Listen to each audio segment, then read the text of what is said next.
Uwiteka komeza habwe ishimwe n'icyubahiro abambone akanya ko kwasuza mu izina ryo Yesu Kristo. Bwo gucunguza uburyo umwete turahita dusoma ibyanditswe. Turasoma Abakorinto ba kabiri igice cya 5 turahera ku murongo wa 19. Car Dieu était en Christ, réconciliant le monde avec lui-même en n'imputant point aux hommes leurs offenses, et il a mis en nous la parole de la réconciliation. Kuko muri Kristo arimo Imana yiyungiye n'abari mu isi ntiyaba ikibabaraho ibicumuro byabo, kandi noneho yatubikije ijambo ry'umwuzuro. Nous faisons donc les fonctions d'ambassadeurs pour Christ, comme si Dieu exhortait par nous. Nous vous en supplions au nom de Christ. Soyez réconciliés avec Dieu.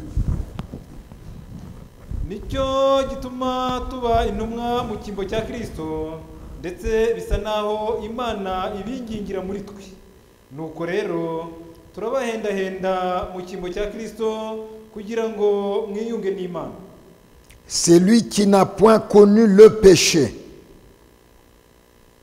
Il l'a fait devenir péché pour nous, afin que nous devenions en lui justice de Dieu. Kuko utigeze kumenya icyaha, Imana yamuhinduye kuba icyaha ku bwacu, kugira ngo muri we duhinduke gukiranuka kw'Imana. Uwiteka atanga umugisha ku bw'amagambo ye.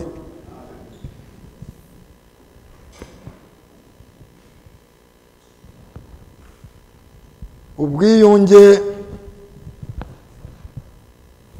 Imana yakoze, la réconciliation divine, niryo jambo tuza gufatanya uyu munsi. Ubwiyunge bwarabaye. Imana twayemukiye, ubuhemu bwaradukurikiranye bitewe nuko twese abatuye kuri iyi si dufite inkomoko kuri Adamu. Twese ariko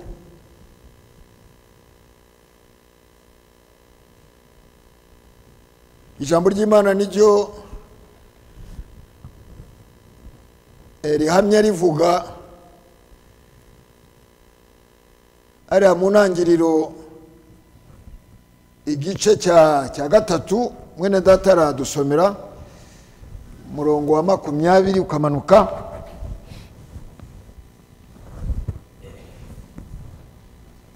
Uwo mugabo yita umugore we Eva, kuko ari we nyina w'abafite ubugingo bose.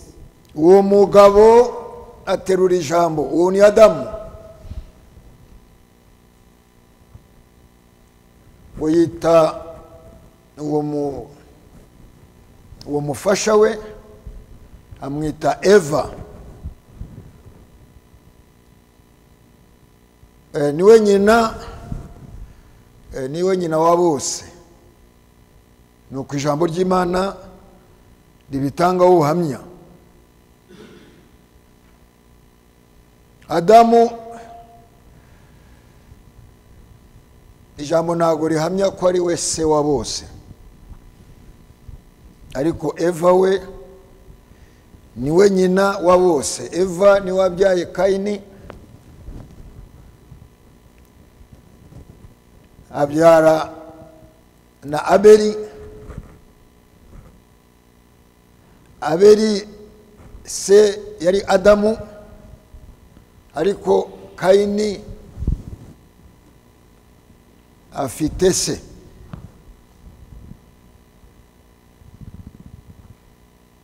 Ariko abo bana babiri baturutse mu nda ya Eva. None Eva niwe nyina wa bose.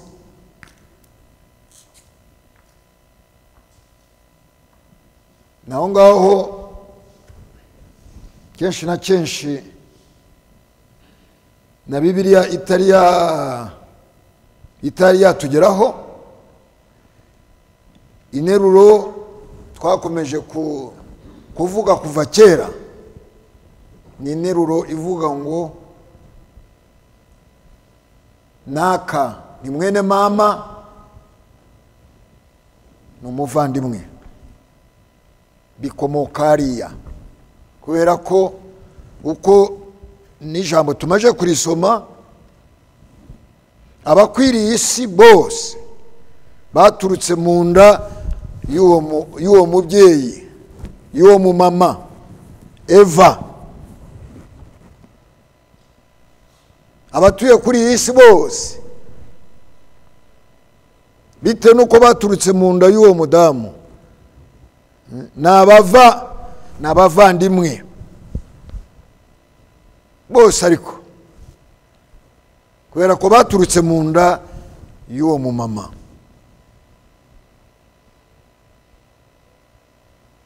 Turimo turaganira ku ijambo rivuga ku byerekeye kwiyunga Imana yakoze.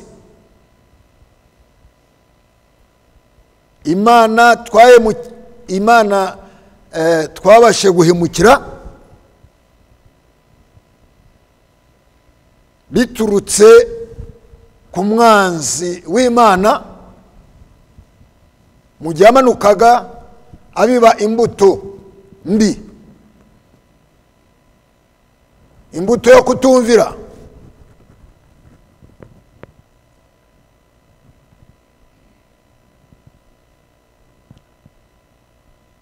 Yererana uwo mugore, bagirana ibiganiro mu buryo burambuye, ariko umwanzi yabashe kwifashisha inzoka nyamaswa, atari inzoka musanzwe mubona igendesha inda. Ibyo kugendesha inda byo byaje nyuma, yari inyamaswa. Babashe gusabana mu buryo buhagije. Noneho Satani abiba imbuto, abanza gushira muri Eva gushidikanya, amubibamo gushidikanya, yibarisha. Noneho mu kubiba iyo mbuto mbi haboneka ibyo bita kuvanga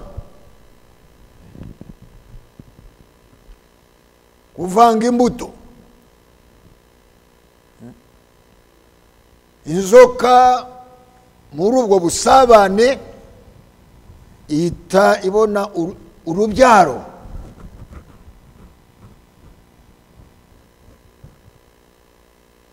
naho ngaho mu gihe Imana yateruraga ijambo ireba igitsure inzoka, kubera ko nta gihano ijambo ry'Imana riba ari imbere y'abantu. Imana ntabwo yigeze ihana, cyangwa ibyo wenda twavuga umuvumo. Nta muvumo wageze kuri Adamu, nta muvumo wageze kuri Eva, ariko umuvumo wafashe inzoka, kubera ko urubyaro rwari rumaze kuboneka rw'inzoka. Niyo mpamvu Imana yahise iterura ijambo ivuga ngo shize urwango hagati y'umugore n'inzoka. Ntabwo wakongera ku ijambo. Imana ntabwo yavuze ngo shize urwango hagati y'inzoka n'umuntu, ni hagati y'umugore n'inzoka, kubera ko ari ikintu cyabashe kuba hagati y'inzoka n'umugore. Imana ikomeza guterura ijambo ivuga n'urubyaro rw'umugore ruzaseruka rucakirane n'urubyaro rw'inzoka. Urubyaro rw'umugore ruzakoresha agatsinsino rukandagira inzoka ku mutwe, urwo rubyaro rumene umutwe w'inzoka. Uwo mugore wagomba kugira urubyaro ni Mariya wavugwaga aho ngaho mu ntangiriro.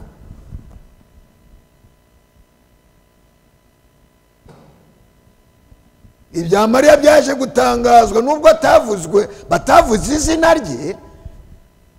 Abahanuzi bakomeza gushimangira ibyo Imana yari yavuze mu ntangiriro kubyerekeye urubyaro rw'umugore, umwari azasama inda.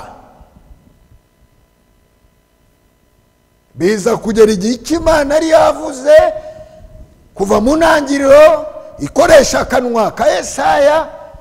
Biza kugera igihe marayika Gabriel aramanuka. Mariya deja yari kuri iyi si. Marayika aramusanga atangira kumubwira ukuntu agomba kubyara uwo mwana, agomba kugira urubyaro.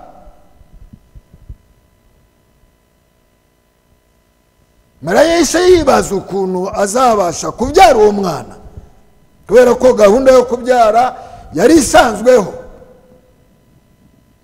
Ariko iyo gahunda yari isanzweho, abantu bose bavukaga ubwandu, bafite ubusembwa. Mariya yahise noneho abwira marayika Gabriel ko nta mugabo we, bizagenda gute? Ugiye kubona urubyaro, bizagenda gute? Ngo Umwuka Wera azagutwikira usame, Imana yiyemera igitambo cyayo mu nda yawe, kugira ngo urwo rubyaro ruboneke. Byasabye ko Mariya yatura, bimbere uko ijambo rivuga. Natwe mu gihe twumva ijambo ry'Imana muri aka kanya, bitubere nk'uko ijambo rivuga. Asigaye Umwuka ahita amanuka akagusohorezaho amasezerano yayo. Iryo ni ihame. Ijambo rigomba kubwirizwa. Niba ngiye turwa kuvuga ku byerekeye ubwiyunge bwabaye, Imana yiyunze natwe muri Kristo. Imana yaremye ijuru n'isi.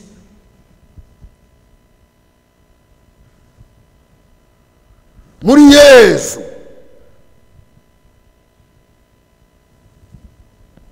izanwa no kugira ngo yiyunge n'abayo. Yarabikoze. Icyo Imana yakoze nicyo kigomba no kugaruka no mu ivugabutumwa. Abantu bakizera ibyo Imana yabakoreye, noneho Imana ikabasorezaho amasezerano yayo. Amen.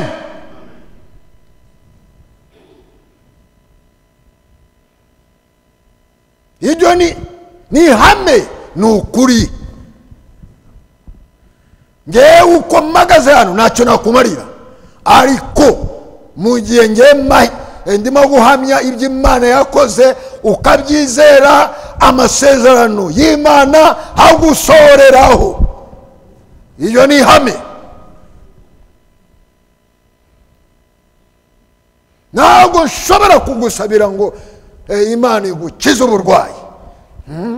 Bisaba ko wizera ko ku bikomere byayo twakize uburwayi. Mu gihe ubyizeye ukira uburwayi. Ibyo ni ihame. Twababariwe ibyaha icyo gitambo. Byizere bikubeho. Ijambo ry'Imana rikaba rihamya ngo dufite amahoro n'Imana. Ntabwo ari amahoro twiha. Imana ariwe soko y'amahoro. Mu gihe twarabahemu turimo kurindagira,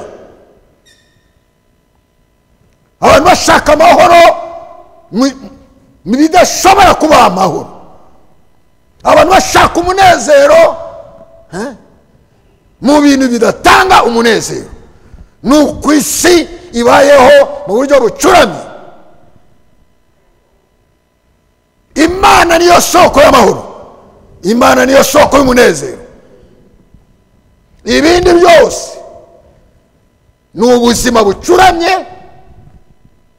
Abantu bakavuga ngo tugiye kwinezeza, bagatahana umubabaro. Ariko ibyo byose Imana yarabikoze. Ivuga butumwa Imana yoye ishoboza abagaragu bayo bayihamirize, batangariza abantu ko icyatumye tubura amahoro Imana yaragikoze. Abantu bahindukire babashe kwizera uwo nguwo ari we soko y'amahoro. Ayo mahoro abe mu mitima yabo. Mboneho n'akanya ko gutangaza kugira ngo abantu babashe gusobanukirwa gahunda ihamye y'Imana. Iyi si ntabwo ari amazu, ntabwo ari ibidukikije. Iyi si ni amahoro iteze kuzabona mu gihe abantu banze kumvira Imana. N'ibyo byose bafindafinda byanabayobeye. Ku isi yose byabayobeye ngo dukore ikintu gishobora kuzadufasha tujya gutabara ngo amahoro, isi ibona amahoro. Wapi? Nibyo muri bakumva hirya no hino.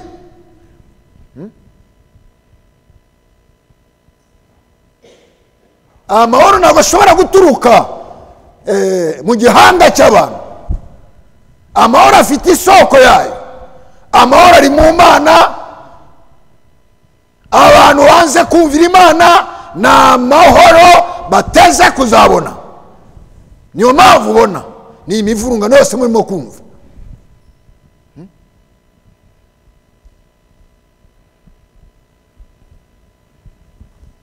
Na biriya byose birimo kuba hariya za Gaza hariya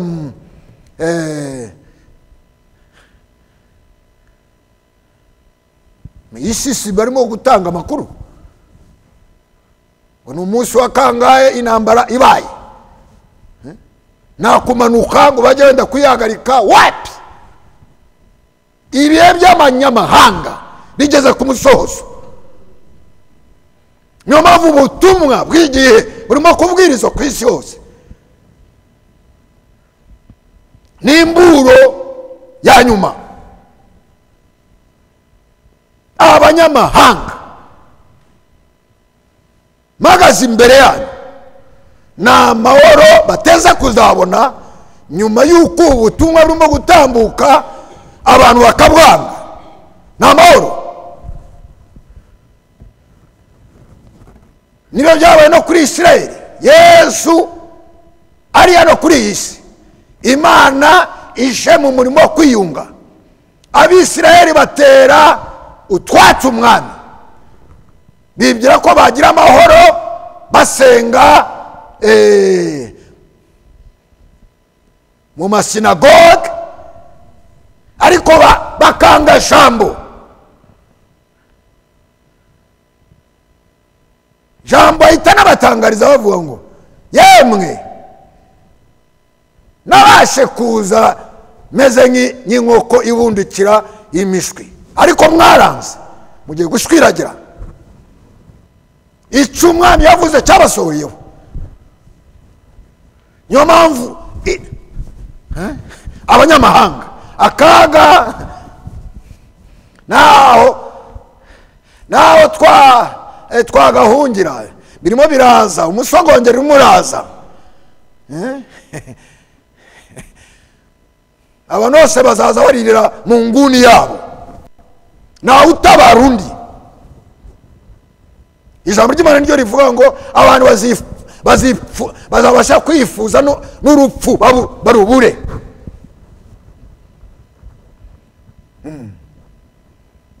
Umuturanyi arimo ararira, nawe urimo urarira hirya no hino, amarira ni yose. Ariko ikintu dushimira Imana ni iki ngiki: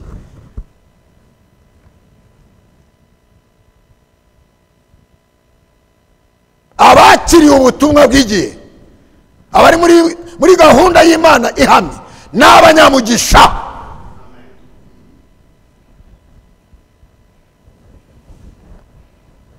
Mu gihe Imana yatugendereye muri iyi minsi, tukamenya ko yatugendeye igafungura imitima yacu, tukakira ijambo ry'igihe, ntabwo tuzafatanya mu byago n'abanze kuyumvira. Amen. Icyo cyumvikana neza ku isi yose. Ariko iyi ni imburo irimo gutambuka.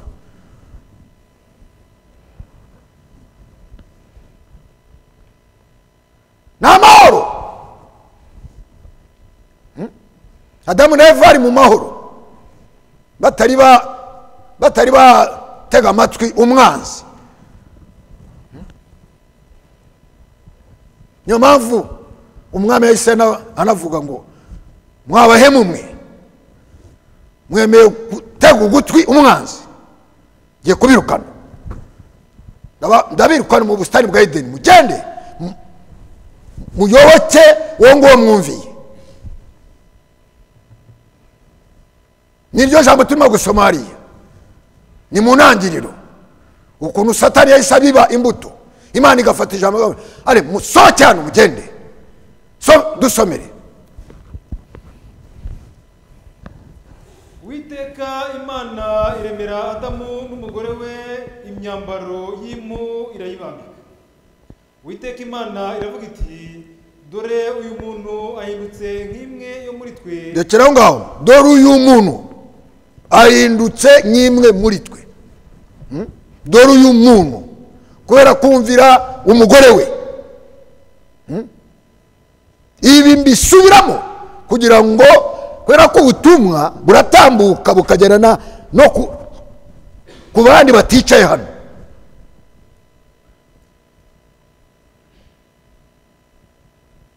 Mugomba kwicara n'umugore wawe mukaganira ku rw'imishinga yo kubaka urugo rwanyu.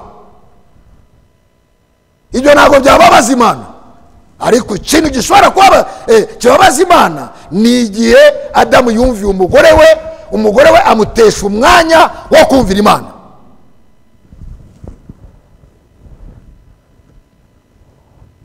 Icyo ni icy'ingenzi kugira ngo abantu babashe gusobanukirwa.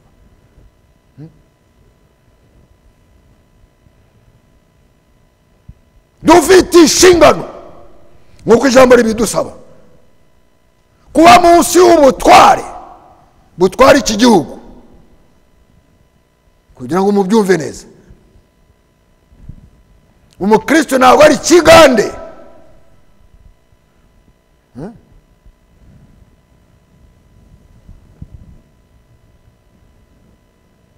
Ni ijambo ry'Imana ribihamye. Mwumvire abayobozi, mube munsi y'ubwo butware. Yezu Kristo mu gihe yari hano kuri isi ntabwo yaje guhangana na Herode.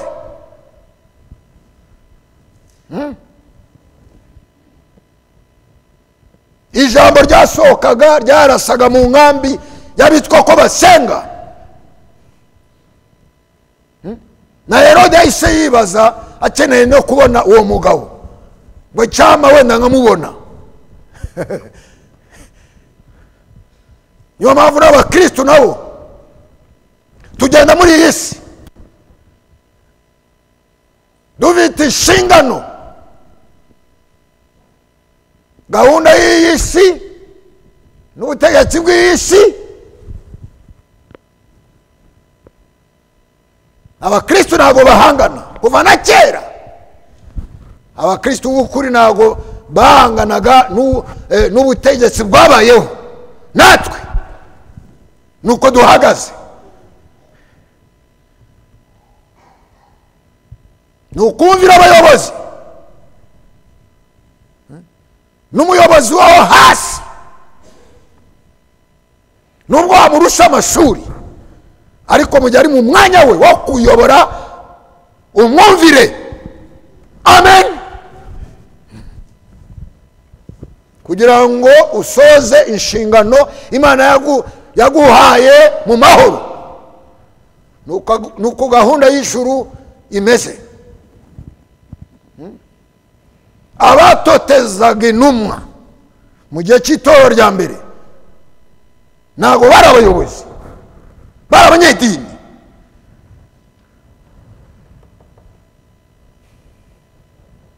Abasabye ko Yesu abambwa ntabwo ari abayobozi, ni abanyedini.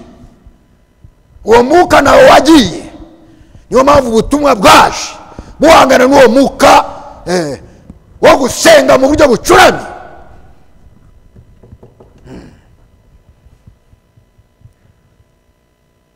Bene data bashiki banjye n'abandi bazumva ubu butumwa, ngo umuntu abaye nyimwe muri twe. Imwe muri twe ni muri wa bandi bagize ubutatu.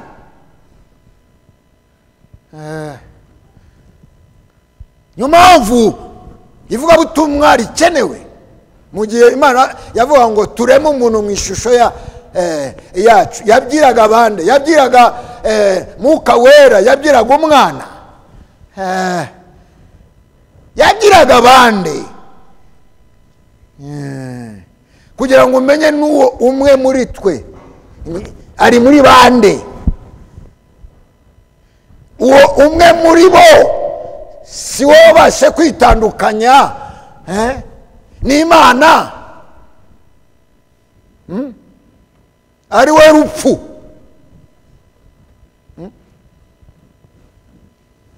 Ega Lucifer ari wa marayika usa n'urabagirana, ntabwo yari yakitwa rupfu. Abantu bisobanukirwe,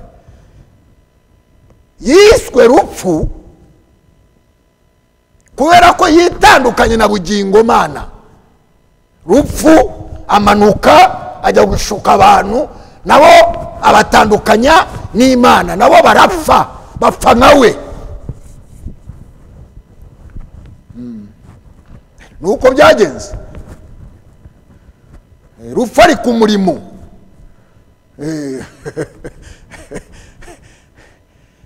Na bugingo nawe ari ku murimo.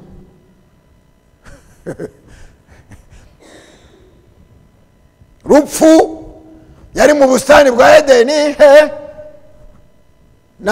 n'igiti cy'ubugingo nacyo cyari mu busitani bwa Edeni. Nuko bimeze. Rupfu ari muri iyi si, bugingo nawe aje ari mu mubiri asanga rupfu. Asanga rupfu mu butayu, ajya kugeragezwa na rupfu na Satani.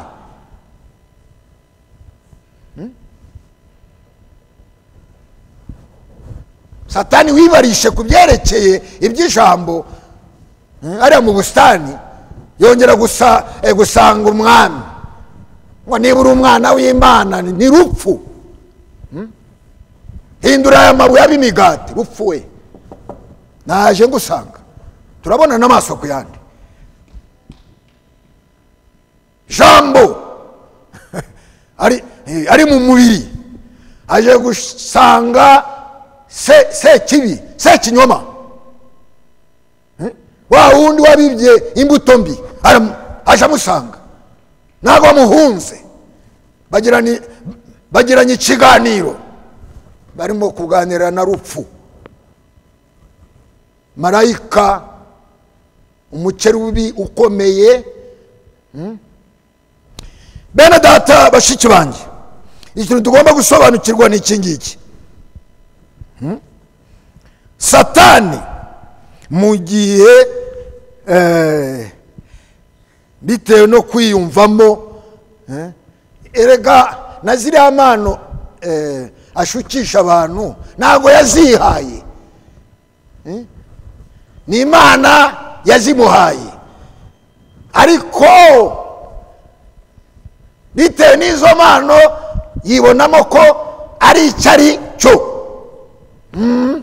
agashaka kwigereranya n'Imana, ashaka no kujya hejuru y'Imana. Niyo mpamvu bene data bashiki banjye, ibyo twita imigisha, umugisha w'Imana aho uva ukagera n'itangazo. Umugisha w'Imana uguhambira ku Mana, umugisha kugira ngo tubashe gusobanukirwa ibyo twita imigisha. Ikintu cyose wita umugisha gishaka kugutandukanya n'Imana, Imana idutabare ugitera umugongo, kubera ko gishaka kuguteranya n'Imana. Nuko bimeze. None izo mpano Mana yayo Satani ntabwo yigeze azimwambura, yaramumanuye amanukana naso. Nibyo ashukisha abantu ngo imigisha, abantu bakajya kumupfukamira akabaha indege ngo ni imigisha. Zero, ubugingo bwawe burapfuye, n'ibyo wita imigisha uzabisiga, uri umutindi wo kubabarirwa. Ntabwo nabura kubihamya. Imana iratanga, Satani nawe aratanga, sibyo? Ariko iherezo ry'abo ngabo Satani akoreramo bagira iherezo mbi. Ariko abo Imana yakunze ikabaha ku mutungo wayo n'abanyamugisha. Amen. Ibyo ni hame witeka bw'ishimwe n'icyubahiro. Noneho umuntu abaye n'imwe muri twe, imwe muri twe. Niyo mpamvu imvugo y'ijuru ikeneye gusobanura, umwuka akayisobanura.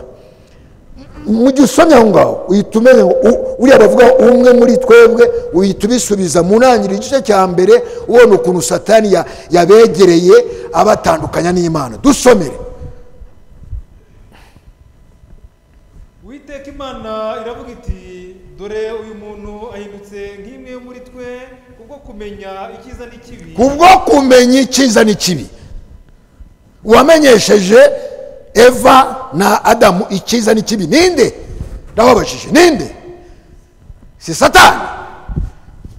Amaje kumera nk'imwe muri twebwe. Noneho niba bafatanye akaboko bagendana, none Imana iragendana nabo? Ntabwo bishoboka, irabirukana.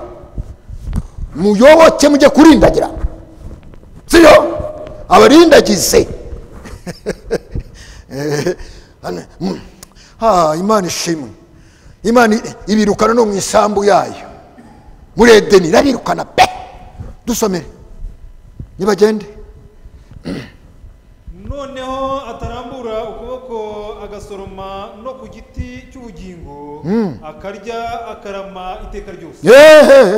Noneho atarambura ukuboko, kugira ngo ubashe gusobanukirwa iryo jambo neza, yari asanzwe arambura ukuboko asoroma ku giti cy'ubugingo. Nicyo cyatumaga arabagirana, afite n'ubwiza. Nuti ijambo ufite akaga. Kwizera ijambo bituma umukenyero ukugumaho. Kuri ta urarindagira. Nibyo. Erega basoromaga ku giti cy'ubugingo. Erega bene data, igiti cy'ubugingo kiriho.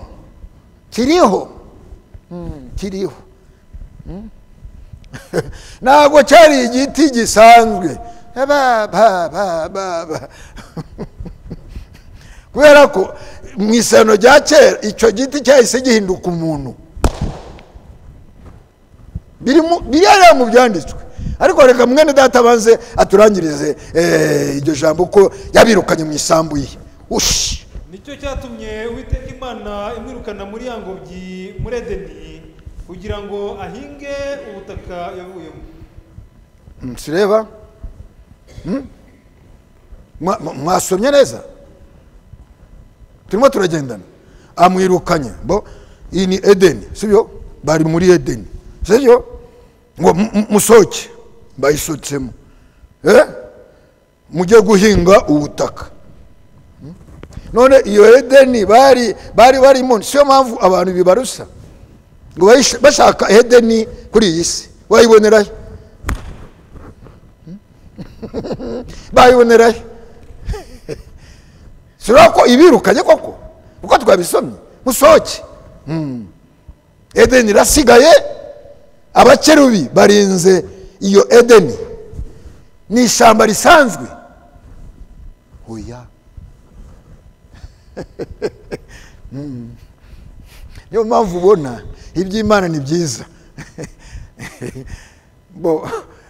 Naho ngaho mubona na biriya biriya by'Abisirayeli, mubona ngo Imana itegeka Mose gutangira kubaka niba ari urusengero, sibyo? Ngo urebe ishusho yo mu ijuru wubake.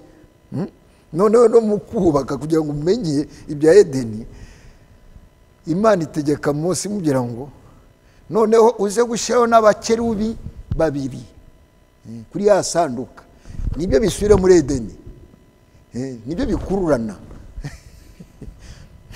Ni ishusho yo mu ijuru. Niyo mpamvu mbaganiriza mbabwira, ntabwo mubona ko mwicaye kuri izi ntebe murimo kumva ubutumwa. Ubundi iteraniro ry'abera riteraniraye. Si mwicaye kuri izi ntebe. Iteraniro ry'abera riba riri hejuru. Niho abera bose batera. Mwicaye ku ntebe ariko iteraniro ry'abera ribera hejuru. Niho n'ubusabane buba. Niyo mpamvu ubona noneho mu gihe abirukanye muri ubwo busitani bwa Edeni, noneho bakavuga ngo kugira ngo ataza gusoroma ku giti cy'ubugingo, noneho akiryeho yayobotse umwanzi, abe witeka ryose mu kutumvira. Ntabwo mbishaka. Noneho bizasaba ko aboneka umunsi wo kuza kwiyunga n'aba bahemu nirukanye. Umvise noneho? Uwabirukanye ni ugomba no kuza kwiyunga n'abahe. Ariko ibyo bisanzwe mu bantu. Bisanzwe mu bantu? Oya. Mu bantu wahemukiwe ategereza ko uwamuhemukiye aza kwiyungana nawe. Nuko bibaye mu bantu. Ariko ku Mana ko bisa n'ibihindutse. Imana yemukiwe ni isanze abahemu. Kugira ngo yiyunge n'abahemu. Abo bantu bayiyemukiye gute? Bayobotse umwanzi. Witeka akomeza abwishime n'icyubahiro. Ubusembwa bw'ubuhemu. Ariko ukubitamo n'agatwenge, ngomba kuba kubitamo kubera ko sureba ko Adamu niwe wabashe guhemuka. Noneho ngewe ubuhemu bw'uriya muntu bunkurikirana gute?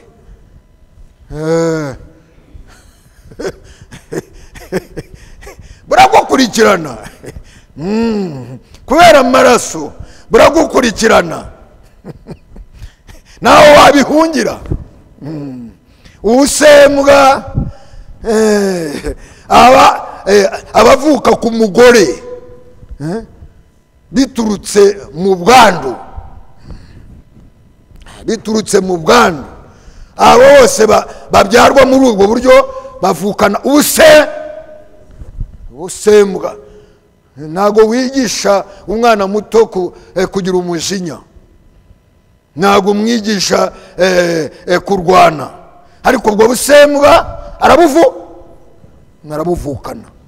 Nuko nguko bimeze. None Yesu icyamuzanye ni kugira ngo aze kudukiza ubwo busembwa. Nuko ubwiyunge bwabaye. Ariko bene data bashiki banjye, umuntu yari kwiyunga n'Imana koko? Byari kumushobokera? Nuya, ntabwo byari kumushobokera. Byasabye ko iyo Mana yabirukanye mu bustani niza kubasanga ikiyunga nabo. Amen. Ikiyunga natwe. Noneho kugira ngo bashe gusobanukirwa n'ibi ngibi turimo kuganira, ijambo ry'Imana niryo rivuga ngo ubugingo aba ari ibintu bitatu.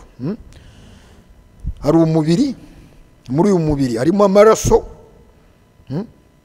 noneho amaraso muri uyu mubiri aba arimo icyo bita ubugingo, l'âme. Akaba n'ikindi cya gatatu bavuga ngo esprit. Mubiri, esprit ntabwo bikora icyaha. Igikora icyaha ni ubugingo. Ubugingo bukora icyaha nibwo bupfa. Noneho kubera ko ubugingo, reka nongere nugaruka inyuma. Ubugingo bwumviye, ubugingo bwizera, buba bufite bubaho.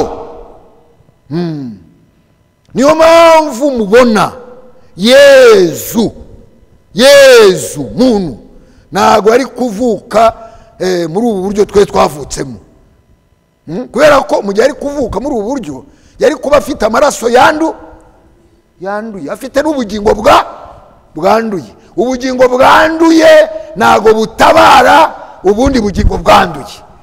Bisaba ko aboneka ubugingo butanduye budafite ubuse.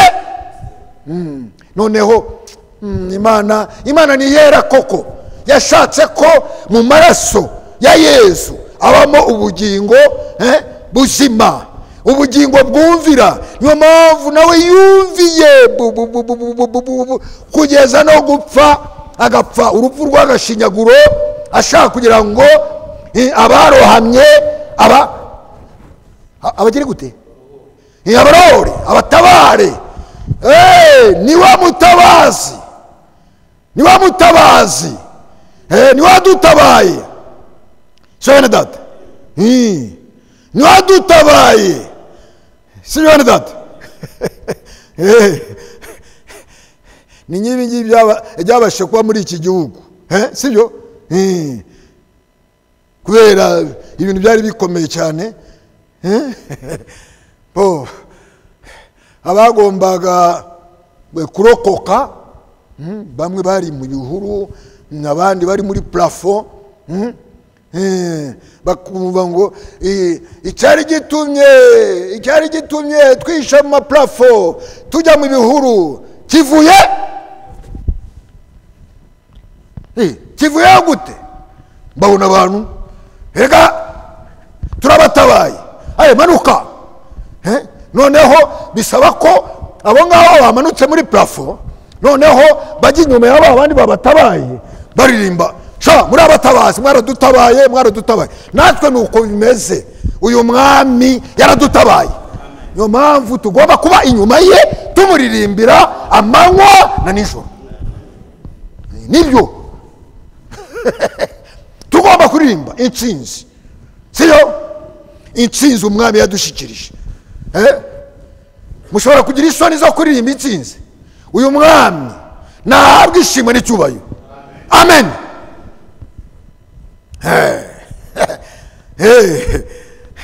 Uyu mwami bene data, ejo niho twarimo tuganira ku byerekeye ibyo muri iki gihugu cyacu. Siyo turimo kuganira noneho ndimo kuganiriza bene data ngo ibihugu byose ku isi aho biva bikagera, buri gihugu cyose kiba gifite umwuka wacyo hejuru.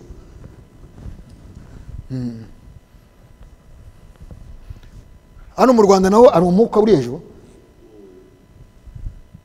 Urahari John? Urahari? Urahari? Noneho mu gihe umwuka uri hejuru, uri hejuru, uri hejuru ya pasiteri, umukuru w'igihugu. Twarimo tuganira ngo mu gihe yambaye ishati ayikunja gutya, abanyarwanda bose nabatangira kugira gutya.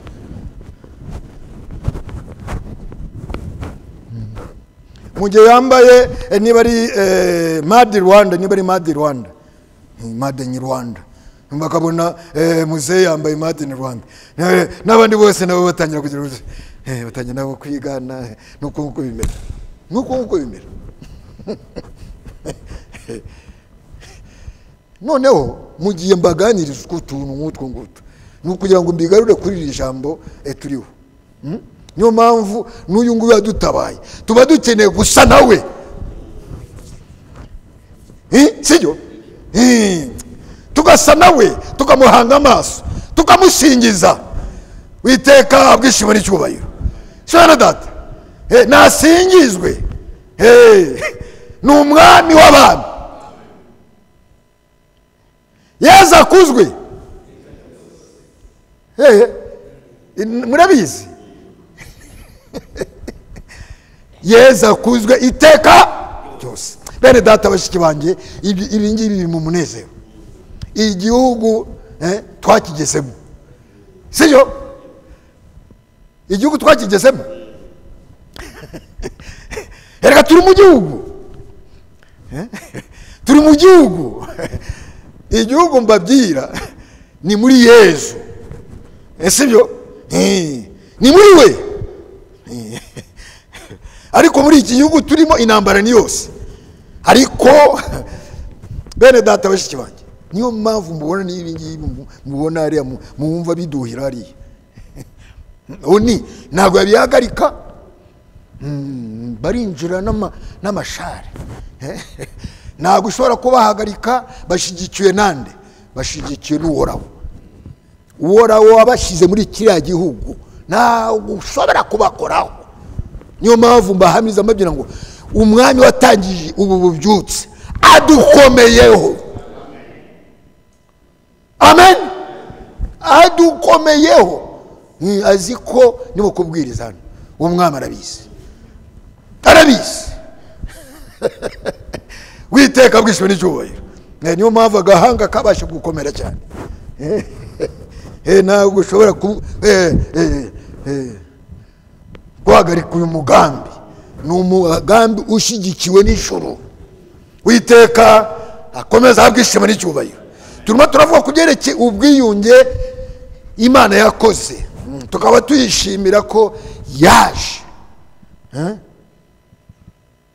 mu mubiri wayo kugira ngo yiyunge. Ubwiyunge bwarabonetse, ubutumwa bwarabwirishwe. Twamanitse amaboko tuvuga ngo mwami, ubwo bwiyunge turabwemeye, turakwakiriye nk'umukiza. Umwami nawe atwakira mu rugo rwe, turi mu rugo rwa data. Amen. Witeka habwe ishimwe n'icyubahiro. Witeka habwe ishimwe n'icyubahiro.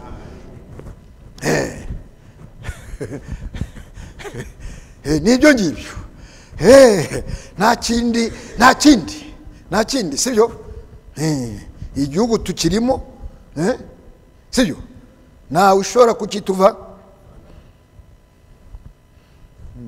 mereza akaboko, ntawe ushobora kukituvanamo, sibyo? Kubera ko ikibazo cy'ubuhunzi we ntabwo ukizi, ntabwo uzi ingorane abantu bahunga bahura nazo. Nubwo watunga bya mirenge ariko utari mu gihugu cyawe uba ufite ikibazo, kubera ko anytime baraguhinduka bakaguhambiriza ugataha. Ariko niba uri mu gihugu cyawe ukaba utunze, sibyo? Nibyo ngibyo, sibyo? Niyo mpamvu wapi igihugu twakigezemo, turimo turaririmba intsinzi, turi mu gihugu cya Ezashimwe kandi ashimwe icyubahiro cyo mwana w'intama yigwawe yawe yoyo. Yesu ashimwe kandi ashimwe icyubahiro nicye iteka ryose. Shobora data, ibintu bigeze iwandabaga sinshobora kwibahisha, kandi ibintu byose birimo birajya mu mwanya wabyo.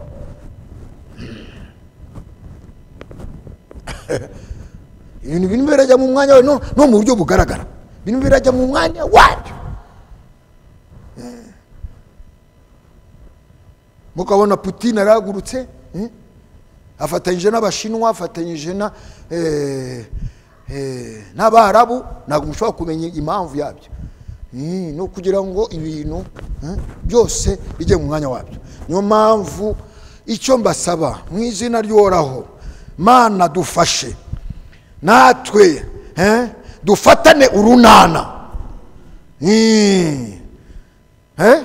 dufatane urunana, dufata abagaragu amaboko, ubutumwa bubwirizwe budutegura kugira ngo dutahe. Nitumara gutaha iyi si akaga izahura nako, bene data, ikimana icungana nacyo, aho ijisho ryayo riri ni kuri iyi gahunda icungana no gutegura abayo. Natwe tube tayari, witeka aduhana umugisha, tube tayari, dufatanye umugongo, dufatane mu mugongo, dushigikire iyi gahunda. Ni gahunda ihamye. Shobora data, witeka aduhana umugisha. Noneho Imana irabirukanye barigarura. Oya, bisaba ko noneho cya giti cy'ubugingo giseruka, noneho kigaseruka cyitwa Yesu Kristo. Dusomene muri Yohana 15 umurongo wa mbere umanuke.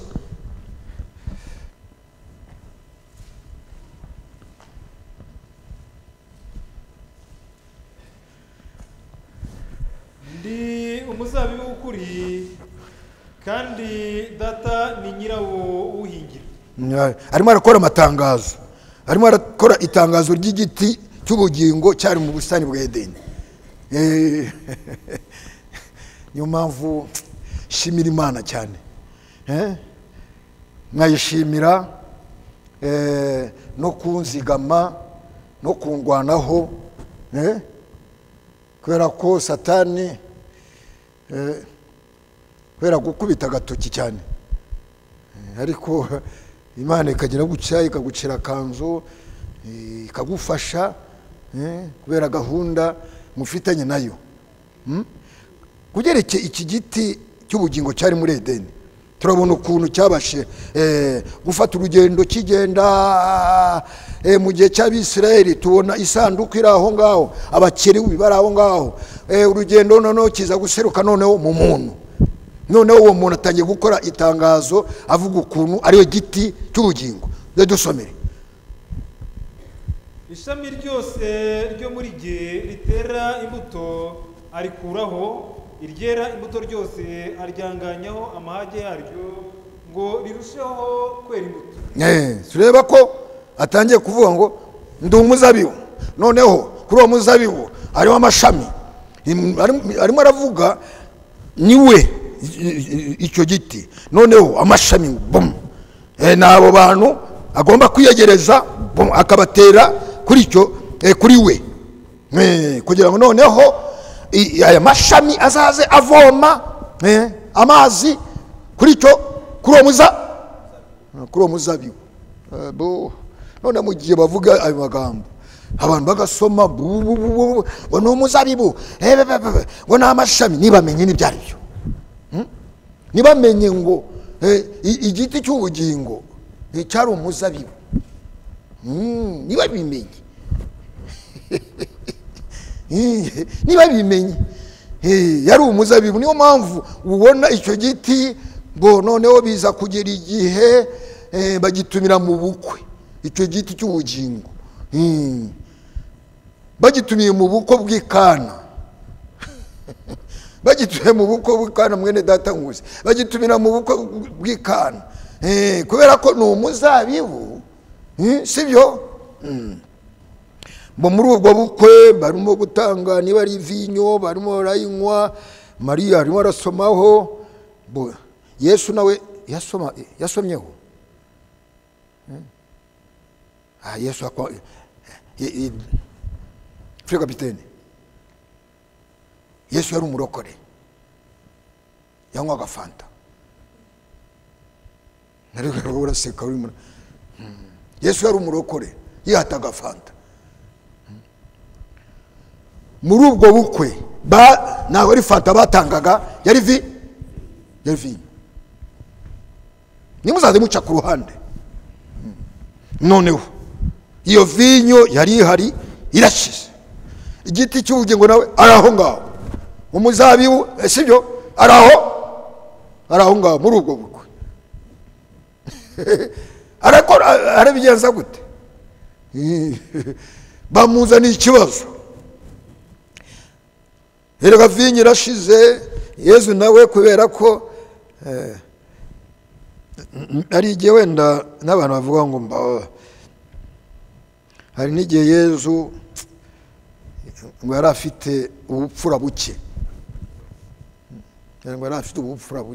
ubu ndi ari kuvuga ngo mama igerayo, Yesu Kristo Imana yari mu ijuru n'isi, ese byo ibyira Mariya ngo mugore ni kinyabupfura mwamfashije ugahamagara nyoko wakubyaye ngo mugore. Erega Yesu Kristo Mana iri mu mubiri, Mariya ntago yabyaye Imana. Niyo mpamvu Imana muri Yesu yahise ibyira Mariya ngo mugore, niki hagati yanjye nawe, subira mu mwanya wawe.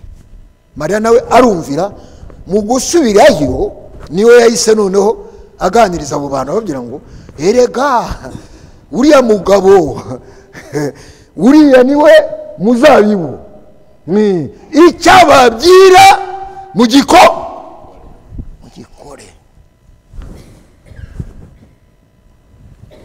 Yicaye ngaho abantu baramusanze, vinyo irashize cyangwa ni umutobe, fanta zirashize, mukeneye amafaranga bajya kurangura izindi. Mufate amazi mushire niba ari mu mivure, nabo barumvira bashira mu mivure, ahita mudahe muri ako kanya y'amazi ahinduka iki? Ahinduka fanta. Gazubesha abadage, ahinduka vinyo iryoshye.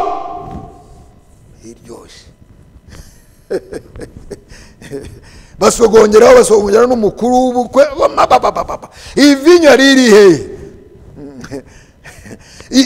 Vinyo iturutse he? mu kanya gato vinyo ihita iboneka. naho ngaho ubona iri jambo tuganira kubera guhishurirwa Yezu anavuga ku byerekeye ko Imana ari we soko ikomokaho no guhishurirwa, ahita yibarisha. Imana yibarisha iri mu mibiri, ngo abantu bamvuga nkande, bafata nkande. Nyuma zitangira kuvuga ngo, baravuga ngo uri Yohana, bakavuga ngo uri umwe mu bahanuzi, mwebwe mumfata nkande. Uwo nguwo babaza si Imana iri mu mubiri. Noneho Petero ashize urutoki hejuru, ahise anavuga, avuga ngo ndakuvumbuye, nubwo abandi bakwibeshaho, wowe uri Kristo, umwana w'Imana. Yesu ahita avuga ngo ntabwo ari inyama n'amaraso byaguhishuriwe uwo ndi we, sibyo? Vinyo tuvuga nuko guhishurirwa. Iri jambo murimo kumva muri aka kanya, magaze hano ndimo ndabwiriza, noneho iri jambo ni amazi. Reka nyasuke muri aba ngaba bari hano, nishasuka ayo mazi, mu kanya mugegeze mu mutima wawe, amazi ahita ahinduka vinyo, urashishimuka ugatangira gushimira Imana. Nuko bimeze. Noneho Petero ahita atangaza ngo wowe uri Kristo, umwana w'Imana. Narize ko nishe, noneho aramvumbuye. Noneho Yesu Kristo ari we Mana ahita avuga ngo Data wo mu ijuru niwe uguhishuriye uwo ndi we. C'est-à-dire Imana nitanga guhishurirwa. Ijambo ry'Imana niryo rivuga ngo nta muntu n'umwe uzigisha undi, umwuka uri muri mwebwe niwe ubigisha. Sera data, umwuka niwe ubigisha, umwuka niwe umanura ijambo, umwuka muri mwebwe niwe ubigisha, mugasobanukirwa n'imvugo ya Data. Uwiteka akomeze ahabwe ishimwe n'icyubahiro. Sera data, Yesu Kristo niwe muzabibu. Mu muzabibu aturuka iki? Nagira abantu bansubiza. Mu muzabibu aturuka icyo bita vinyo. Impamvu Yesu Kristo yabashe kwigereranya n'uwo muzabibu ni ukubera ko muri we nk'igiti, nk'igiti cy'ubugingo, mu mitsi ye harimo amaraso, harimo amaraso y'umweru, harimo amaraso atukura. Vinyo, vinyo iyi ngiyi dusangira ku meza ni vinyo y'umweru, ni vinyo itukura. Noneho Yesu Kristo umuzabibu ahagaze gutya, mu mitsi ye harimo amaraso atukura. Ayo maraso agiye gukora akahe kazi? Agiye kumeneka, siyo? Ameneke ku butaka, siyo? Noneho ubutaka bunywa amaraso y'umwami. Ubwo butaka bwari bukeneye kunywa ayo maraso ni bande? Tomasi arimo arabaza. Mukecuru arimo aranyongorera gahoro ngo ni twebwe butaka, sibyo? Niyo mpamvu Yesu yavugaga ibintu, yavugaga amagambo menshi abantu basobanukirwa. Ngo erega ijambo rigwa ku mahwa, rikagwa ku mabuye, rikagwa ku butaka. Ubutaka yavugaga ni bande? Ni abizera bazima. Ni twe twari tunyotewe imbabazi z'Imana. Sibana data, niyo mpamvu mu gihe atangiye gutombora avuga noneho amagambo akomeye ngo noneho mwebwe mwarahemutse kugira ngo twiyunge, tugomba kugirana amasezerano, mugomba kunywa amaraso yanjye. iyo ni imvugo y'ijuru. Impamvu avuze icyo kintu, nta muntu n'umwe wigeza afata ku gikombe cy'amaraso y'umwami yari mu mitsi ye ngo ayinywe. Ariko ikintu washaka kuvuga aho ngaho ni ukubera ko amaraso ye agomba kumeneka, noneho Imana ikaboneraho kugira ngo yakire abana bayo basogongere ku mbabazi z'Imana. Noneho mu gihe Imana ikurebeye munsi y'ayo maraso, noneho ibyaha byawe bimeze nka tukutuku, bihita Imana ibone ko ntago ikubaraho icyaha. Amen. Niyo mpamvu ayo maraso kugeza amagingo aya ari hagati y'abantu.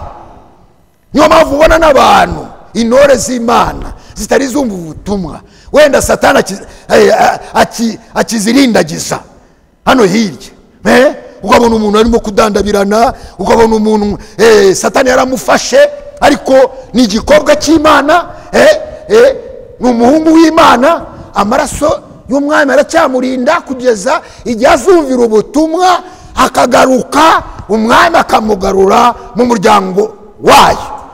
Ikintu nababwira ni iki ngiki, mucyumve kandi mucyakire neza. Bene data, muri abahamya, nanjye uvuga ubutumwa turabahamya. Imana yabashe kuturinda kugeza n'igihe twakiriye ubutumwa. Imana ngewe yarandinze, Imana yarakurinze. Sibana data, kugira ngo udapfira mu byaha utari wasogongera ku mbabazi zayo. Iyo Mana bisaba ko tuyishima amanywa n'ijoro. Amen.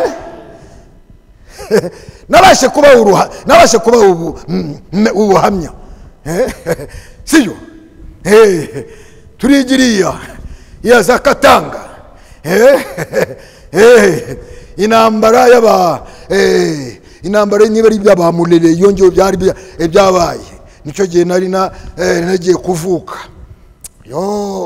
Ubwo buhamya mama yarabumaye, buranyubaka cyane. Cyane data, ndi mu nda ya mama yabashe kubima ubuhamya. Noneho ngo yaragiye kuvoma ari ku mugezi, noneho abasirikare bamuhuriraho. Umwe aravuga ngo areke tumwice, mumwice kandi anwite. Sha ntabwo bishoboka. Aranwite nese nari kubona umwe kuza kuvuga ubutumwa bankubise inkota aho ngaho mu nda ya mama. Ntabwo bishoboka. Imana yaturinze kuva icyo gihe cyose. Iyo Mana tugomba kuyishima amanywa n'ijoro. Amen. Ntabwo bishoboka. Bazana impaka ngo numwice, mere baratwite, ushobora kugendana umuvumo. Undi ahitagira gutya ngo ntabwo tumurasa. Tomasi ari mu nda. Witeka akomeza abwishimira icyo. Nawe ufite ubuhamya bwawe, nuko mutabona umwanya ngo muze namwe muhamirize hano. Ese byose grâce, buri wese afite ubuhamya aho Imana yamucishije ikamurinda. Ikintu ngiye nshimira Imana, iyi Mana yabashe kundinda, si ukugira ngo nunge ibya mirenge, ni ukugira ngo mpagarare imbere yanyu. Imana ifashe shikame mu ijambo ryayo, namwe mushikame mu ijambo ryayo, duhore tuyishima amanywa na nijoro. Ntabwo ari ukuvuga ngo dutunge tugire gute, no. Duhagarare dushikame, umwami adufashe, azasange duhagaze nk'abagabo. Sibana data, buri wese afite ubuhamya. Ngiye na Nkusi ngo hagarara hano, yahita avuga ibintu byinshi. Ni njyewe wenda uba wabonye umwanya mwe muritonda cyane, ariko hari igihe muhana n'ubuhamya naho ngaho muri. Mukecuru nawe afite ubuhamya, Kiza afite ubuhamya, n'abandi bose bafite ubuhamya. Sibana data, Imana yaturinze kuva turi mu nda ya ba mama kugeza amagingo aya. Sibana data, uwo mwami ni uwo gushimwa. Siyo? Ni uwo gushimwa. Siyo? Sibana data, nibyo se nibyo. Nibyo. Buri wese yahaguruka. Frere haguruka utanga ubuhamya. Nuriya musaza ngo abafite intege nke yaguha ubuhamya, yakaguha ubuhamya ugatangara, ukabona ukuntu Imana ikora. Ikintu muze, ikintu Imana yakurindiye iyi mamba y'ubutumwa nta kindi, ni ukuyipepera tuyishimira iteka ryose. Amen, amen. Icyo dusaba Imana fasha shikame mu buntu bwawe. Satani nawe abagenda mashaka urasa ibiki, urarasa ibiki kandi Imana ifite umugambi ukomeye. Ntabwo bishoboka. Ya Mana yarinze uruhinja Yesu, sibyo? None Herode arimo kuvuga ngo muvuze ko ari umwami wavutse, we abishyira muri gahunda ya politiki. Yumvise ngo umwami, atazi ko ari umwami w'ijuru.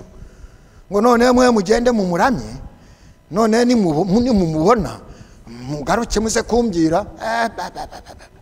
Uramwica atari yarangiza gahunda, ntabwo bishoboka. Muzaze mupfukama imbere y'Imana dushimira Uhoraho. Sone data. Noneho Imana icungira hafi. Bene data, iki kiranshimishe cyane. Ijisho ry'umwami rikuriho, rindiho amanywa n'ijoro. Siyo nta bikangisho bya Satani bishobora kuza binkanga, cyangwa nawe bigukange. Siyo Imana icungira hafi umurimo wayo. Ngo hazanye ibintu byo kuvuga ngo mujye kumuramya. None bavuze ko ari umwami wavutse, sadirike azaza kusimbura. Yesu ntabwo yavutse ngo asimbure Herode. None mujye kumuramya, ngo nanjye ndajyayo njye kumuramya. Afite umutima ngo amukubita inkota. Wapi? Noneho baba nyabwenge, Imana itibongogira ngo nimujye kumureba, mwikatire mwisubireyo. Barakata barasubirayo. Herode arategereza ngo barambeshe,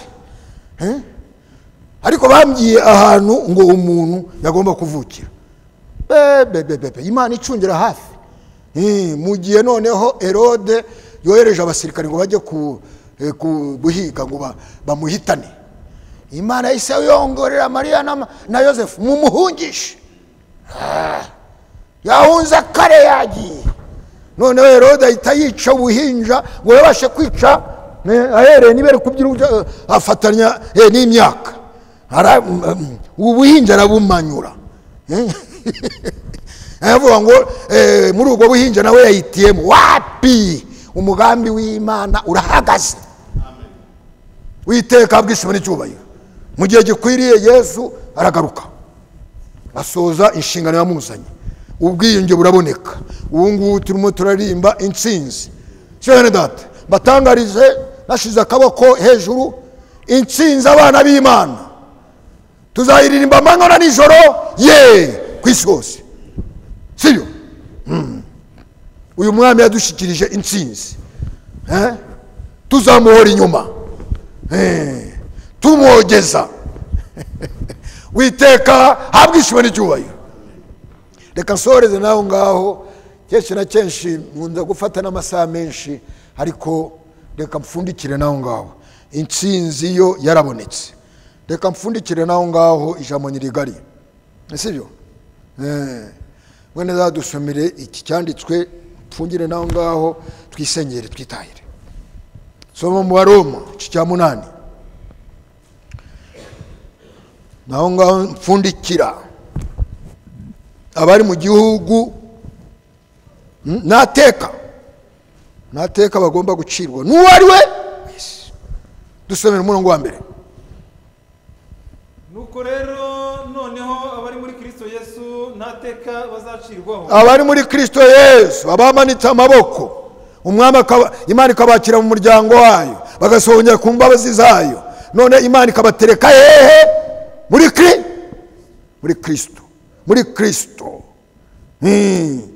Hejuru muri Kristo niho twicaye. Mu gihe turi muri we. Mana, ibyo umwanzi yanyibye byose ubime. ibyo y'ibyo bene data, umunezero iki ubidusubize, utumenemo icyo kintu, siyo abari muri Kristo Yesu nateka. kuko itegeko ry'umwuka w'ubugingo bwo muri Kristo Yesu ryambatuye ububata bw'itegeko ry'ibyaha n'urupfu, kuko iby'amategeko yananiwe gukora kubw'intege nke za kamere yacu, Imana yabishoboje ubwo yatumaga umwana wayo afite ishusho ya kamere y'ibyaha kuba igitambo cy'ibyaha, icira ibyaha bya kamereho iteka. Imana yarabishoje. Iyo Mana yabishoje nihabwa ishimwe n'icyubahiro, nta kindi, nta bintu byo kwikanyira agakiza, ntabwo bishoboka. Ni ukumenya icyo Imana yakoze, noneho ugahagarara kuri icyo.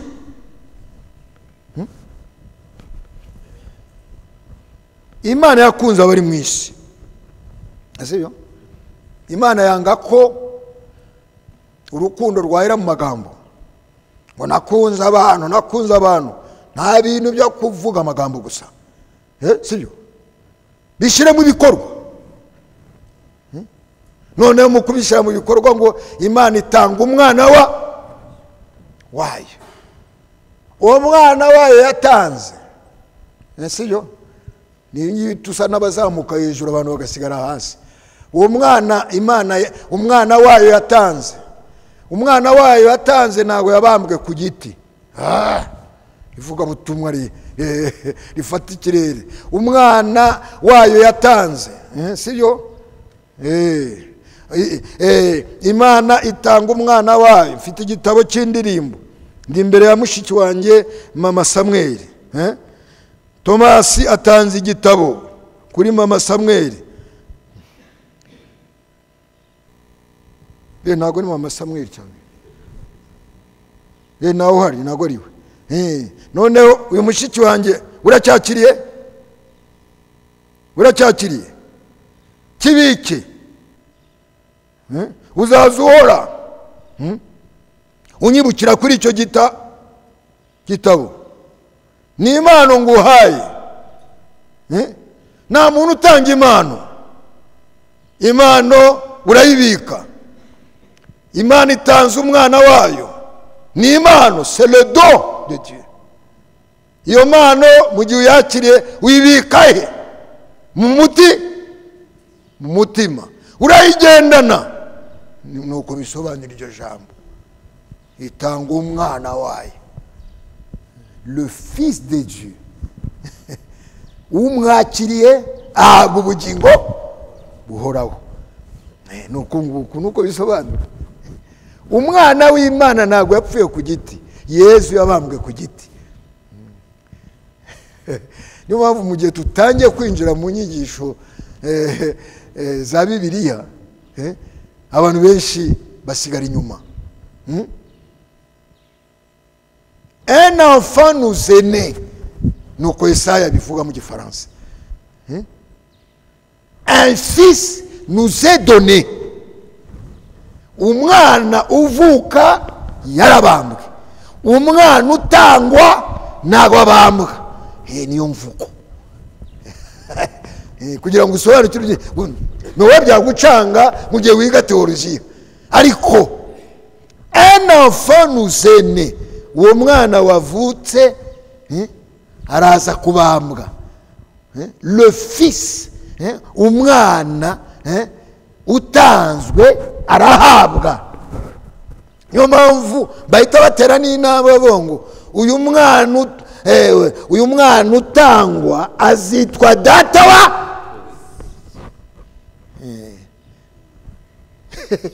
data wa twese, si Imana. Imana ishobora naho ngaho. Nuwo ngo wakira mu mutima wawe, niwe soko y'amahoro, niwe soko y'umunezero, niwe soko ya byose. Mu gihe umufite ibindi bijyana nawe byirunda muri wowe, witeka nakomeza ahabwa ishimwe n'icyubahiro, sibyo? Imana yakunze abari mu isi itanga umwana wayo umwizeye. C'est-à-dire que abantu bagomba kwizera uwo mwana. Uwo mwana niwe ugomba no kubwirizwa, abantu bakamwizera. Mu gihe bamwizeye baronka ubugingo buhoraho. C'est ça l'évangile, nta kindi wongeraho. Sibyo, ntabwo warivanga. Noneho dusomere manuka vuba vuba 28 ndimo ndasoza.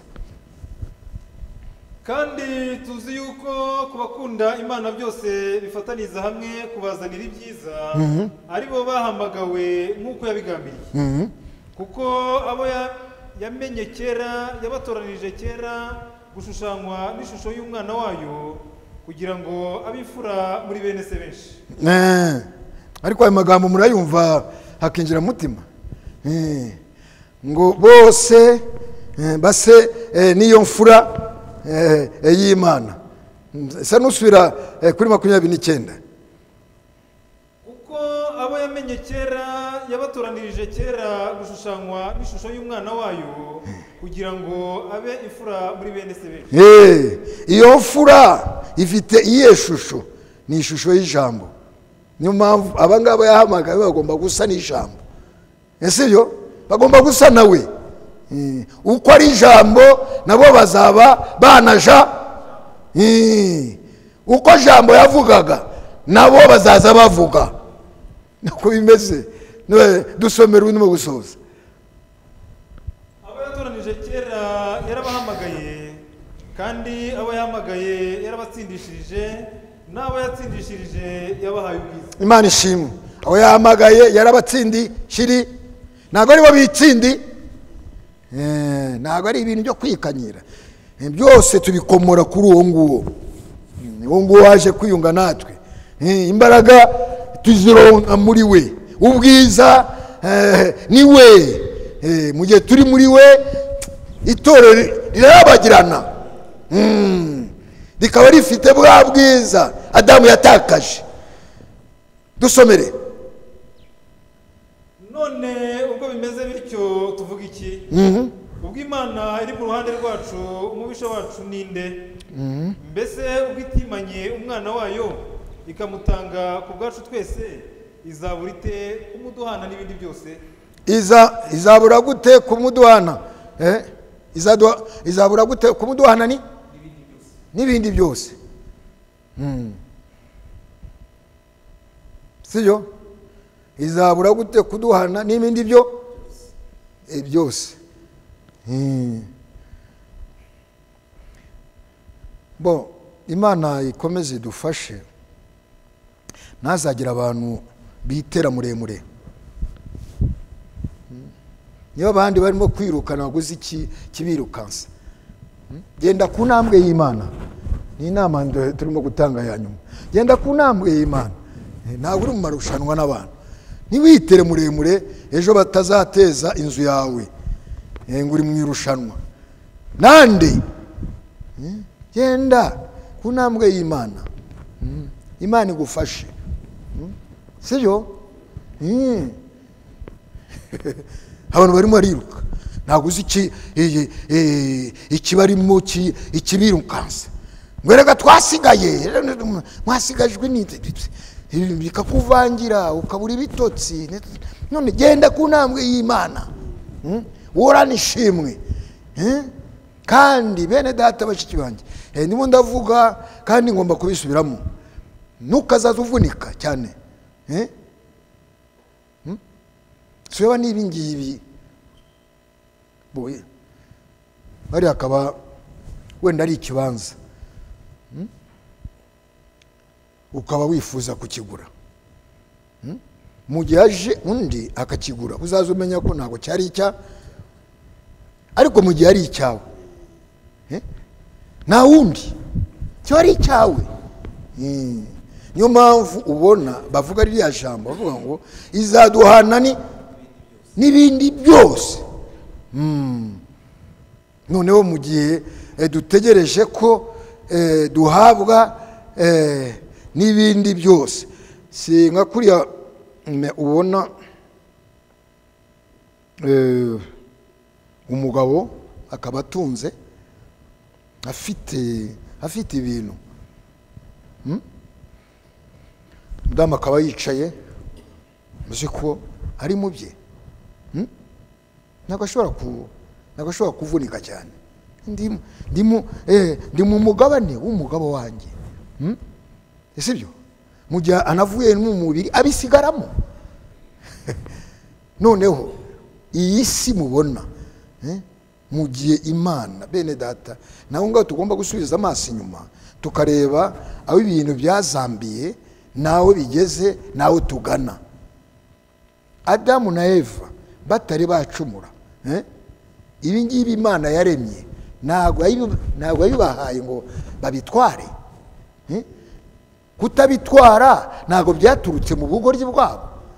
Noneho mu gihe Imana isubije ibintu mu buryo, ntabwo dusubirana imitungo ya data. Ntukazaza uvunika, tuza Imana ikuyobore. No mu byerekeye ibingibi by'akazi mubona, akazi k'amaboko, n'ibingibi dukora, uzaza upfukama imbere y'Imana.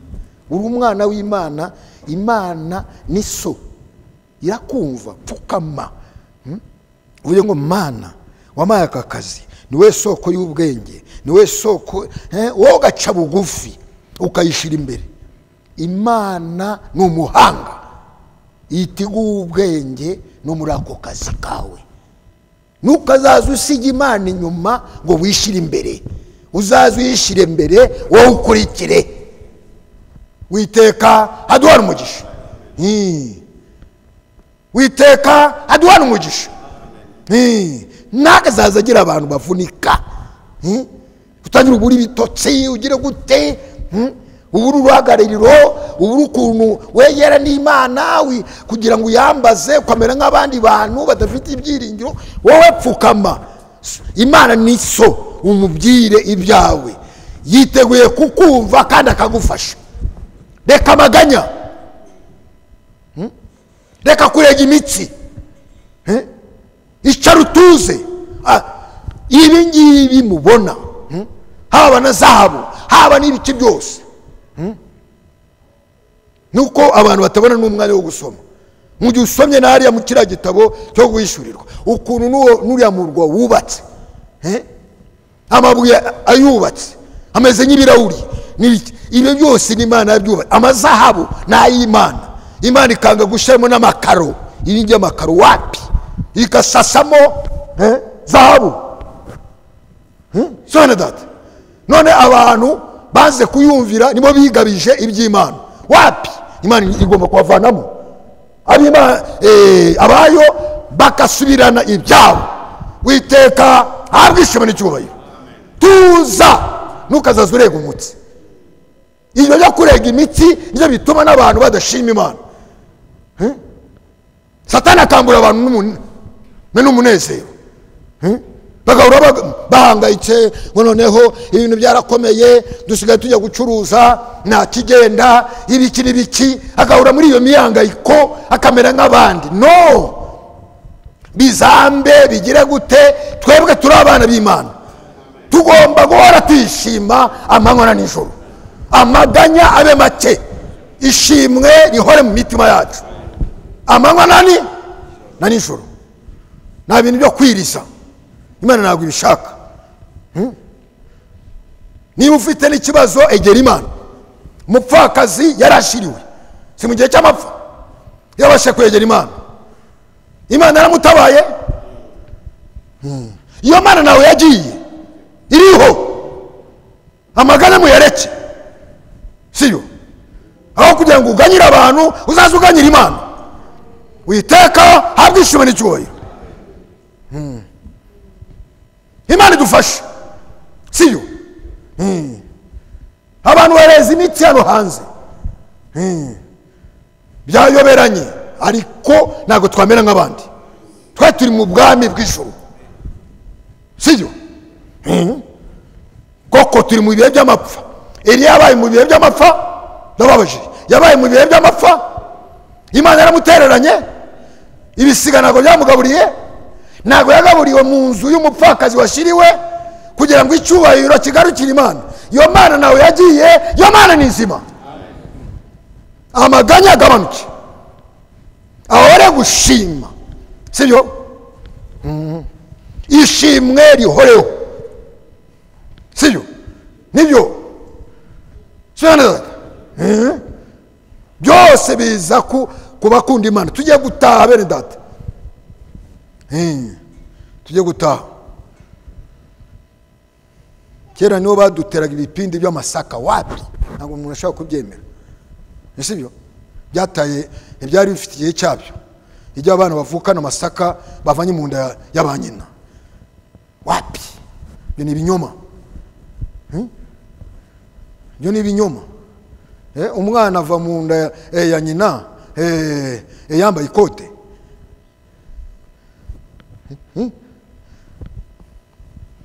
ava mu nda ya nyina uko yakabaye. Noneho tukagera muri iyi si, ni ibyanjye, ubutaka ni ubwanjye, inzu ni iyanjye, kabububu ni iyanjye. Ukababaza ni ubutaka bwawe, wabuguze nande? Nanaka. Yabuguze nande? Nanaka. Nawe nanaka. Abo bantu bose barimo barapfa, none bisubira kuri nde? Bigera kuri nde noneho? Nyiri ubutaka ninde? Ntabwo bibaye by'Imana, abantu bose ntabwo begama. Ni ibyanjye, vuvu bikorera imitwaro. No. Abana banjye, umugore wanjye. None mu gihe uvuye mu mubiri, umugore asigara ari uwande?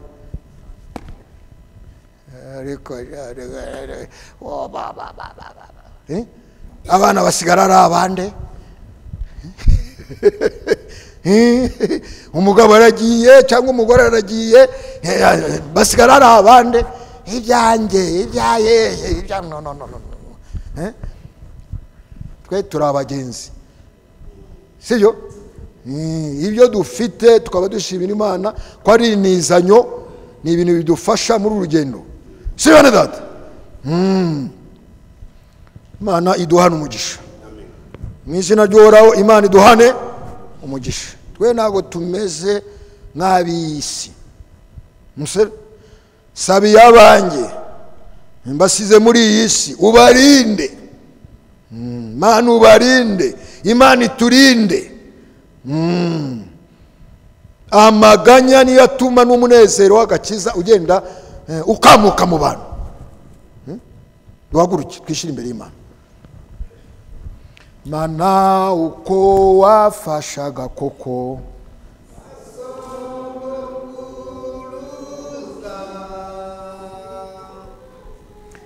niko natwuza dufasha mu myakiririmbe, niko natwuza dufasha, niko natwuza dufasha mu myakiririmbe, niko natwuza dufasha, niko natwuza dufasha mu myakirimbere. Ntabwo nkwiye kujya niganyira, nibaza uko ejo nzaba mere, nzajyane okayo kwibona aho imenye byo byose ukori ayifite ifeto mutima w'urukundo kuko ikintu ngishibinkwiriye umunezero n'umubabaro sabi umunezero umunezero n'umubabaro byose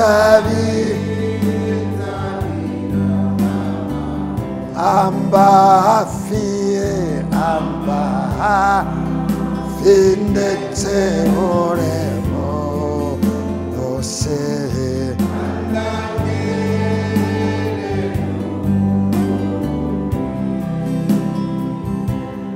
kajyane korere n'imitwaro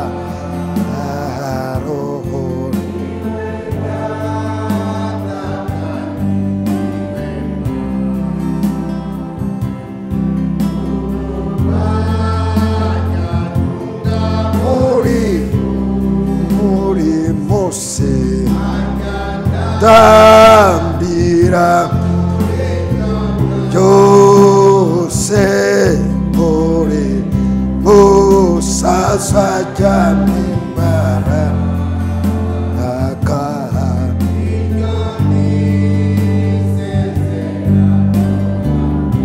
buri mose muri musaza jyanimbaraga icyo ni sezerano buri munsi buri musaza jyanimbaraga iyo ni sezerano Imana yanjye komeza udufasha ngutara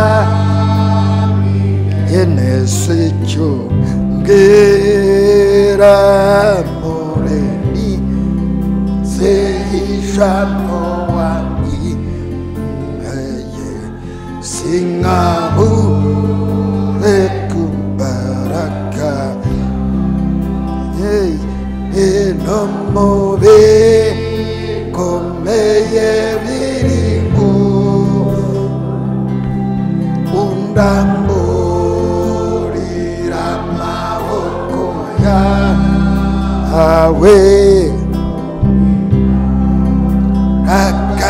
akakunura awe kugeze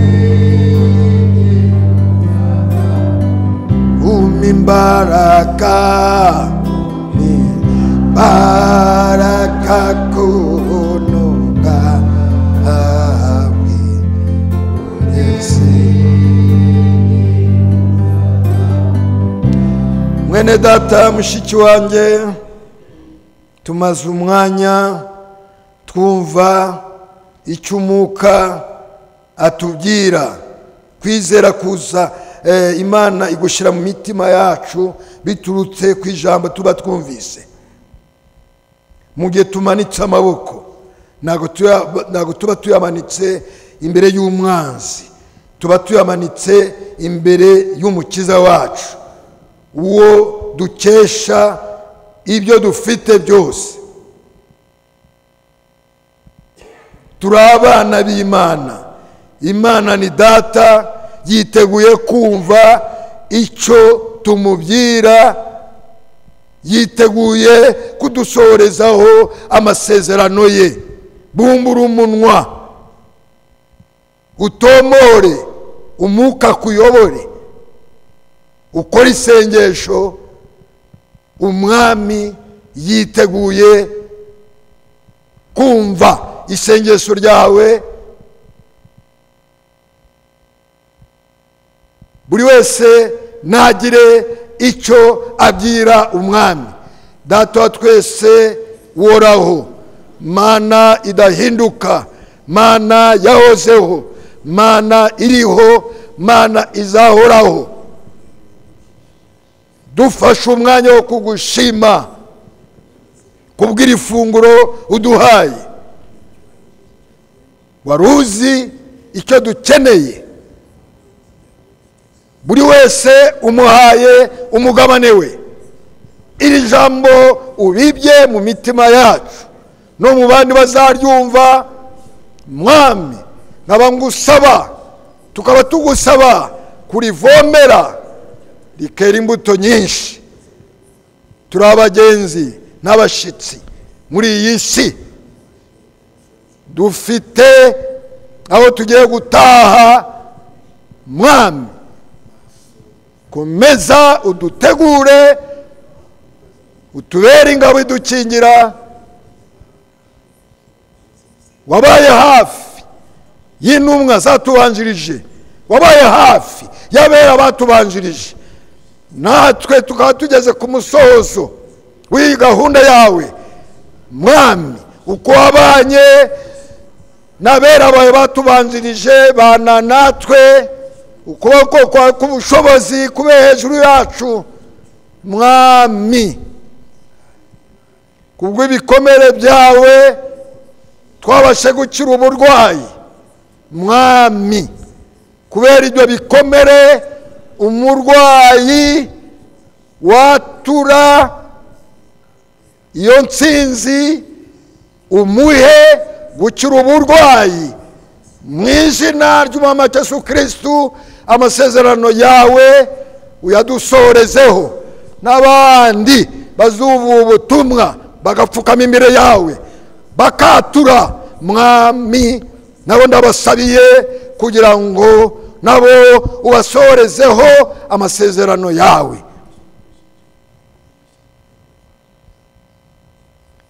Tugiye kuva hano dusubira amacumbi, utujya imbere, turambura ukuboko kwawe k'ubushobozi. Mwami, mu gihe turi muri iyi si, mu gihe dutegereje kugaruka kwawe, waduhaye amaboko, waduhaye ubwenge kugira ngo dukoreshe ubwo bwenge n'ayo maboko kugira ngo tubone ikitubeshaho. Imirimo dukora y'amaboko yacu uyihezagire. Uhoraho, ni we soko y'ubwenge, ni we soko y'ibyo dukeneye byose. Ishimwe n'icyubahiro bikugarukire iteka ryose. Ni mu izina ry'Umwami Yesu Kristo bisabye, amen. Ishimwe n'icyubahiro ni iby'Umwami. Yesu akuzwe iteka ryose, iteka ryose koko. Mwami, nyemerera utwemerere tugukomere mu mashi, ukwiriye ishimwe n'icyubahiro.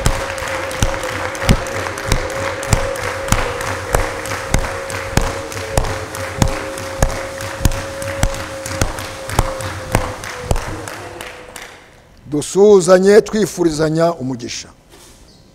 Amahoro y'Umwami aruta ubwenge bwari bwo bwose atane natwe.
Imbere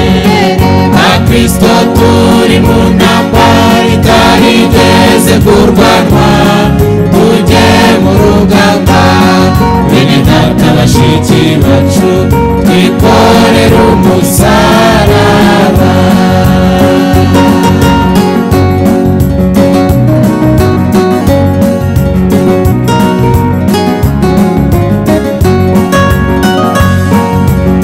niwuneshereza bizera bose abisunga ijambo rye uko ringana niba yuzuza umwuka we wera nta mutuyobore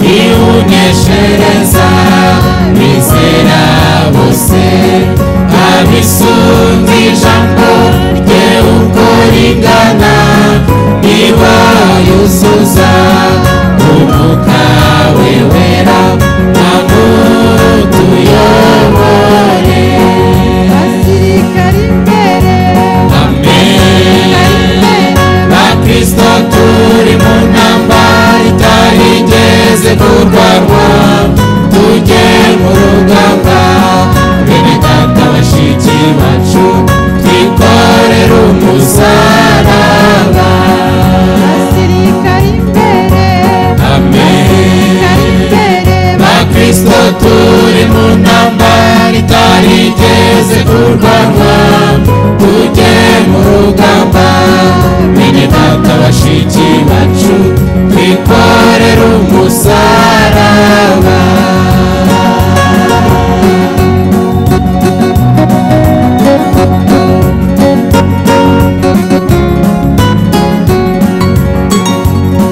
mbere yo kurema ibintu byose twari turi mu bitekerezo bye yadutoreye kutuyobora nta mutuyobore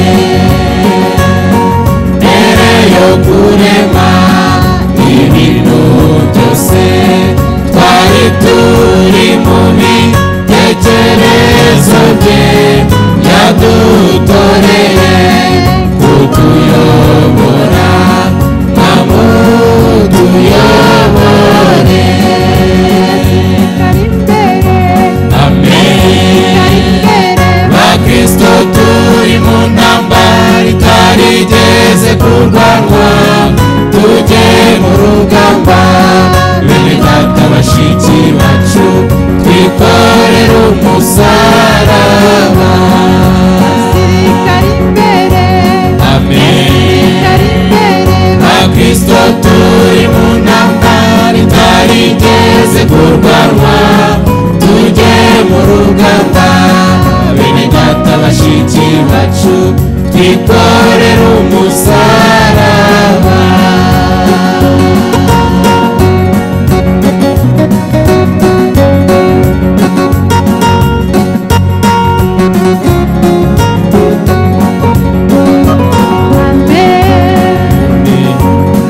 basirikare imbere